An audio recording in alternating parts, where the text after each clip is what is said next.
नमस्कार, स्वागत है आपका आपके अपने चैनल उज्जवल जीके में। मैं हूँ सीमा शर्मा और आज हम पढ़ने वाले हैं बौद्ध धर्म। तो अंत तक ज़रूर बने रहिएगा।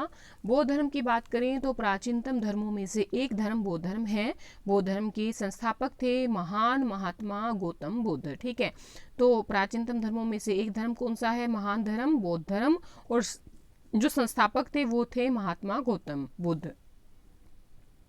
महात्मा बुद्ध का जन्म कपिलवस्तु के लुम्बिनी नामक ग्राम में हुआ था 563 ईसा पूर्व में। तो महात्मा बुद्ध का जन्म कब हुआ और कहाँ हुआ?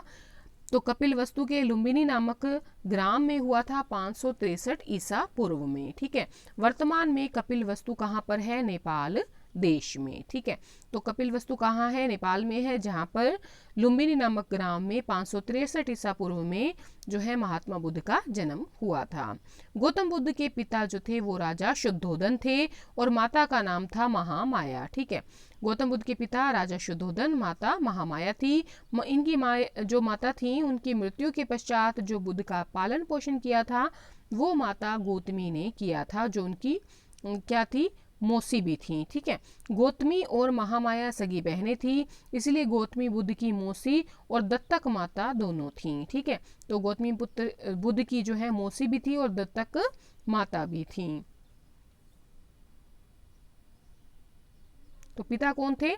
राजा शुद्धोधन, माता थी महामाया। माता की मृत्यु हो जाती है, गौतमी उनका पालन पोषण करती हैं, जो कि उनकी मौसी होती है और दत्तक माँ भी होती हैं। गौतम बुद्ध के बचपन का नाम सिद्धार्थ था और विवाह 16 वर्ष की आयु में ही हो गया था। महात्मा बुद्ध की जो पत्नी थी इनका नाम यशोधरा था और पुत्र जो है उनका नाम राहुल था। तो गौतम बुद्ध के बचपन का नाम क्या था? सिद्धार्थ। विवाह कब होता है? 16 वर्ष की आयु में। पत्नी थी यशोधरा और पुत्र थे राहुल। महात्मा बुद्ध ने मात्र 29 वर्ष की आयु में ही संसार में दुखों से मुक्ति और जीवन मरण के सत्य की खोज के लिए रात्रि पहर में राजपाट छोड़कर गृह त्याग कर दिया था। ठीक है, मात्र 29 वर्ष की आयु में ही संसार में दुख जानकर और जीव मरण के सत्य की खोज के लिए रात को ही राजपाट छोड़कर गृह त्याग कर दिया। महात्मा बुद्ध द्वारा गृह त्याग किए जाने को बौद्ध मतावलंबी महाभिनिष्क्रमण कहते हैं। ठीक है, तो गृह त्याग की घटना को बौद्ध क्या कहते हैं? महाभिनिष्क्रमण। महात्मा बुद्ध को बैसाखी पूर्णिमा के दिन निरंजना नदी के किनारे बोध गया बिहार के उरुबेला नामक स्थल पर बोधि वृक्ष के नीचे ज्ञान की प्राप्ति हुई थी। तो महात्मा बुद्ध को किस दिन जो है ज्ञान की प्राप्ति हुई? बैसाखी पूर्णिमा को। किस नदी के किनारे? निरंजना नदी के किनारे। कहाँ पर? बोध गया में, बिहार के उरुबेला नामक स्थान पर बोधि वृक्ष के नीचे। पीपल के वृक्ष को बोधि वृक्ष के नाम से जाना जाता है।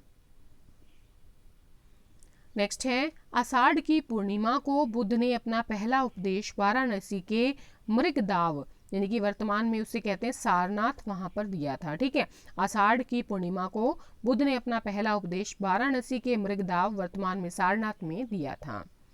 बुद्ध का पहला उपदेश बौद्ध परंपरा में क्या कहलाता है? धर्म चक्र परिवर्तन के नाम से जाना जाता है।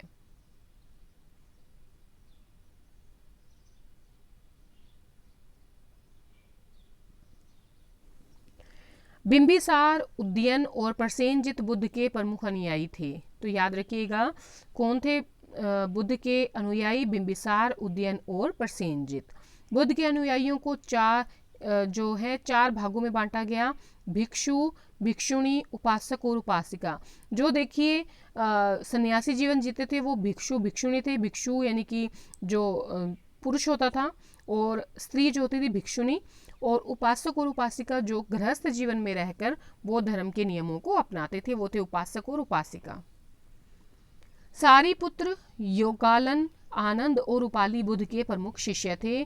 ठीक है, तो कौन कौन थे बुद्ध के शिष्य प्रमुख? सारीपुत्र, योगालन, आनंद और उपाली। बुद्ध के सबसे प्रिय शिष्य थे आनंद।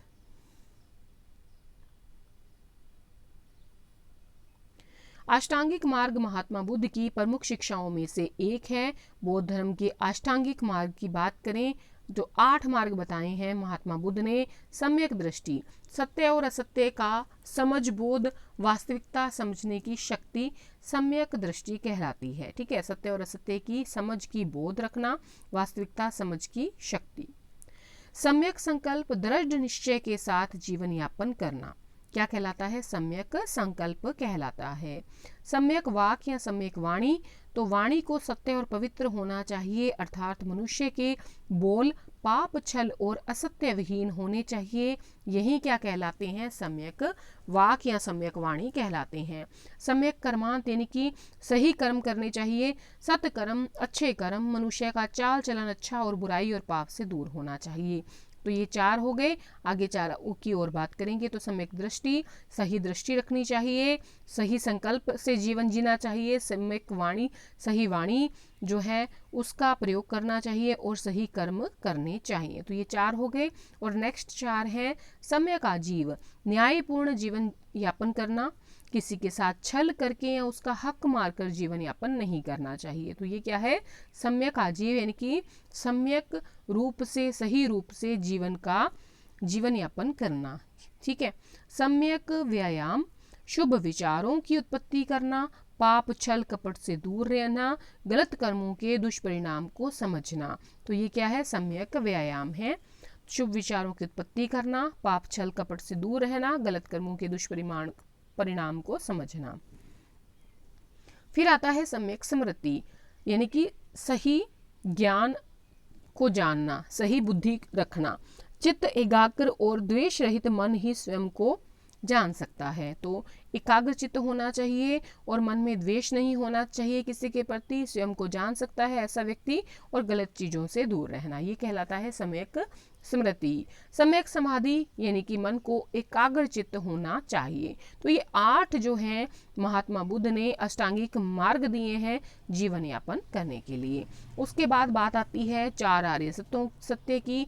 दुख, उन्होंने कहा संसार में दुख है, दुख समुदाय, दुख निरोध और दुख निरोध गामिनी प्रतिपदा। तो ये 4 आर्य सत्य या उनके सिद्धांत हैं जो उन्होंने दिए बौद्ध धर्म में।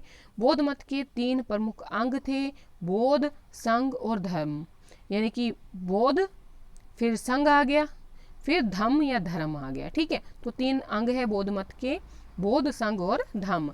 इनको क्या कहा जाता है? त्रिरत्न भी कहा जाता है। बोध, संघ और धम्म को क्या कहा जाता है? त्रिरत्न भी कहा जाता है।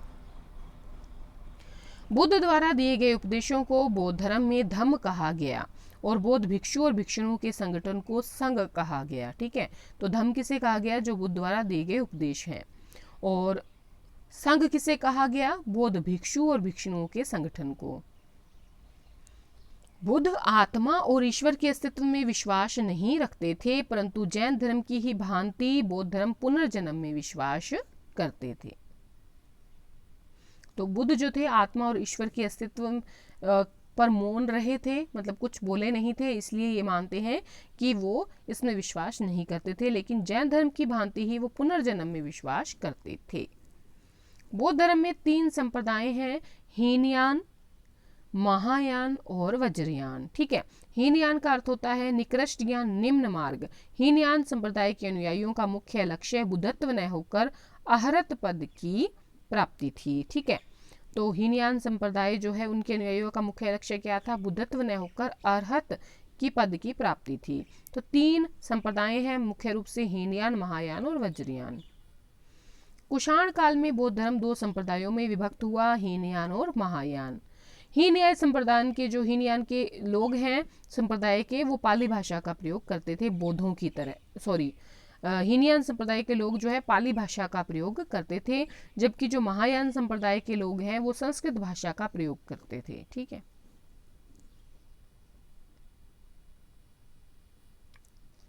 कुल मिलाकर 4 बौद्ध संगतियां हुई थी। जो वज्रयान था वो ज्यादातर पश्चिम बंगाल में फेमस हुआ था। ठीक है, पहली बौद्ध संगीति की बात करें तो उसका स्थान है राजगृह या राजगृह की सप्तपर्णी गुफा। समय था 483 ईसा पूर्व। अध्यक्ष थे महाकश्यप और शासन काल था अजातशत्रु का। ठीक है, तो अजातशत्रु किस वंश के शासक थे? हर्यक वंश की। और इस पहली बोध संगीति का जो उद्देश्य था वो बुद्ध के उपदेशों को 2 पिटकों विनय पिटक और सुत्त पिटक में संकलित करना था। तो कुल मिलाकर कितनी संगीतियां हुई हैं? 4 संगीतियां हुई हैं। तो पहली हुई थी सप्तपर्णी गुफा राजगृह में 483 ईसा पूर्व में अजातशत्रु के समय, और महाकश्यप जो है इसके अध्यक्ष थे। और विनय पिटक और सुत्त पिटक में बुद्ध के उपदेशों को पहली बोध संगीति में संकलित किया गया। दूसरी संगीति की बात करें तो द्वितीय जो बोध संगीति थी विशाली में हुई 383 ईसा पूर्व में, और इसके अध्यक्ष थे साबक मीर, या जिन्हें सर्वकामिनी भी कहते हैं। ठीक है, और कालाशोक शिशुनाग वंश के काल में जो है द्वितीय बोध संगीति का आयोजन किया गया था। ठीक है, और इसका उद्देश्य था अनुशासन को लेकर मतभेद के समाधान के लिए बौद्ध धर्म स्थापित, और महासांगिक 2 भागों में बंट गया था। तो बौद्ध धर्म यहाँ पर सांघिक और महासांघिक 2 भागों में बंट गया था। और द्वितीय बोध संगीति जो है वो वैशाली में हुई थी 383 ईसा पूर्व में साबक मीर के समय के अध्यक्ष के समय, और शासन काल उस समय शिशुनाग वंश का था, कालाशोक शासक का। तृतीय बोध संगीति की बात करें तो पाटलिपुत्र में आयोजित की गई 251 ईसा पूर्व में अशोक के समय मोगलीपुत्र तिस्स इसके अध्यक्ष थे। ठीक है, पहली कब हुई थी? पहली हुई थी 483 में, दूसरी हुई 383 100 साल बाद, और दूसरी थी 383 में 100 साल बाद, और तीसरी थी 251 ईसा पूर्व में पाटलिपुत्र में। मोगलीपुत्र से जो है वो अध्यक्ष थे तीसरी बोध संगीति के, और अशोक जो हैं उस समय राजा थे। उद्देश्य था तीसरी बोध संगीति का संघ भेद के विरुद्ध कठोर नियमों का प्रतिपादन करके बौद्ध धर्म को स्थायित्व प्रदान करने का प्रयत्न किया गया। ठीक है, धर्म ग्रंथों का अंतिम रूप से संपादन किया गया, और तीसरा पिटक अभिधम्ब पिटक भी जोड़ा गया। पहले में जोड़े गए थे विनय पिटक और सुत्त पिटक, और तीसरी में जोड़े गए थे अभिधम्ब पिटक। ठीक है, और दूसरी में क्या हुआ था? दूसरी में सांघिक और महासांघिक 2 भागों में बौद्ध धर्म बट गया था। चौथी बौद्ध संगीति होती है कश्मीर के कुंडलवन में, और पहली शताब्दी ईस्वी में ये चौथी बौद्ध संगीति का आयोजन किया गया। वसुमित्र अध्यक्ष थे, और उपाध्यक्ष उस समय थे अश्वघोष। और कुषाण वंश के समय, कनिष्क के समय चतुर्थ बौद्ध संगीति का आयोजन किया गया था, और इसमें उद्देश्य था बौद्ध धर्म का 2 संप्रदायों हीनयान और महायान में विभाजन। हीनयान तो एज इट इज जो बुद्ध के उपदेश है उनको मानते थे, और महायान उसमें थोड़ा सा उसमें परिवर्तन था। ठीक है, तो कश्मीर के कुंडलवन में पहली शताब्दी ईस्वी में चौथी बौद्ध संगीति का आयोजन किया गया। अध्यक्ष वसुमित्र थे, उपाध्यक्ष अश्वघोष थे। कनिष्क के काल में जो है चौथी बौद्ध संगीति का आयोजन किया गया, और चौथी बौद्ध संगीति में हीनयान और महायान में विभाजन हो गया। पहली में क्या हुआ था? सुत्त पिटक और विनय पिटक जो है उनको जोड़ा गया था। ठीक है, उसमें बुद्ध के उपदेशों को जोड़ा गया था। दूसरी में क्या किया गया? महासांगिक और सांगिक में बंट गया। तीसरी में क्या हुआ? अभिधम्ब पिटक को जोड़ा गया, और चौथी में हीनयान और महायान में विभाजन हो गया। बुद्ध चरित्र और सौंदरानंद महाकाव्य संस्कृत भाषा में अश्वघोष द्वारा लिखित है। ठीक है, बुद्ध चरित्र और सौंदरानंद महाकाव्य है, संस्कृत भाषा में है और अश्वघोष द्वारा लिखित है। सारीपुत्र प्रकरण एक नाटक ग्रंथ है जो महाकवि अश्वघोष द्वारा संस्कृत भाषा में लिखा गया है। ठीक है, तो ये मुख्य ग्रंथ हैं। सारीपुत्र प्रकरण नाटक है, महाकवि अश्वघोष द्वारा संस्कृत में लिखा गया है। बौद्ध साहित्य मुख्यतः त्रिपिटकों में समाहित हैं। कौन कौन से? सुत्त पिटक, विनय पिटक और अभिधम्ब पिटक। ये बौद्ध धर्म का प्रमुख ग्रंथ है जिससे सभी बौद्ध संप्रदाय मानते हैं। कौन सा? त्रिपिटक। ये पाली भाषा में लिखित हैं। 17 ग्रंथों का इसमें समावेश है। ये त्रिपिटक हैं: सुत्त पिटक, अभिधम्ब पिटक और विनय पिटक।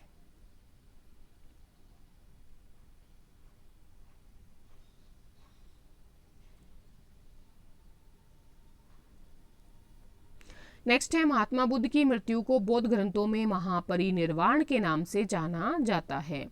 जैन ग्रंथ में तो निर्वाण कहा जाता है, और जो बौद्ध ग्रंथ है उनमें महात्मा बुद्ध की मृत्यु को महापरिनिर्वाण के नाम से जाना जाता है। गौतम बुद्ध की जो मृत्यु हुई थी 80 वर्ष की आयु में हुई थी। 483 ईसा पूर्व में यूपी के कुशीनगर नामक स्थान पर हुई थी। ठीक है, तो कहाँ मृत्यु हुई? कुशीनगर में हुई। ठीक है, 483 में हुई, 80 वर्ष की आयु में।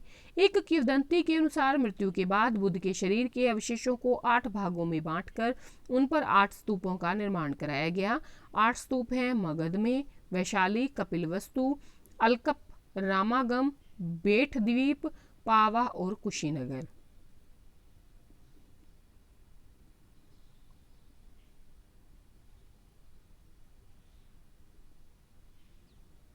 ठीक है, चलिए आगे बढ़ते हैं। ललित विस्तार महायान संप्रदाय का ग्रंथ है। इसमें महात्मा बुद्ध के जीवन का उल्लेख मिलता है। महात्मा बुद्ध ने अपना अंतिम उपदेश सुमच्छ को दिया था। सुभच्छ भी इसको कहते हैं, यहाँ पर सुमच्छ लिखा हुआ है, सुभच्छ वैसे कहते हैं। ठीक है, तो महात्मा बुद्ध ने अपना अंतिम उपदेश किसे दिया? सुभच्छ को दिया। बौद्ध संघ में प्रवेश करने वाली पहली महिला बुद्ध की सौतेली माता गौतमी प्रजापति थी। ठीक है, बौद्ध संघ में प्रवेश देने वाली प्रथम महिला बुद्ध की सौतेली माता गौतमी प्रजापति थी। देखिए, महात्मा बुद्ध जो हैं वो जो स्त्री हैं उनको प्रवेश देने के खिलाफ थे, लेकिन आनंद जो था उनका शिष्य, उसके कहने पर उन्होंने गौतमी प्रजापति को जो है मतलब स्त्रियों को जो है संघ में प्रवेश देने के लिए अनुमति दे दी थी। और पहली जो महिला बनी बौद्ध संघ में प्रवेश वाली वो थी गौतमी प्रजापति। तो आज की क्लास में इतना ही। अगली क्लास में हम देखेंगे मगध साम्राज्य को।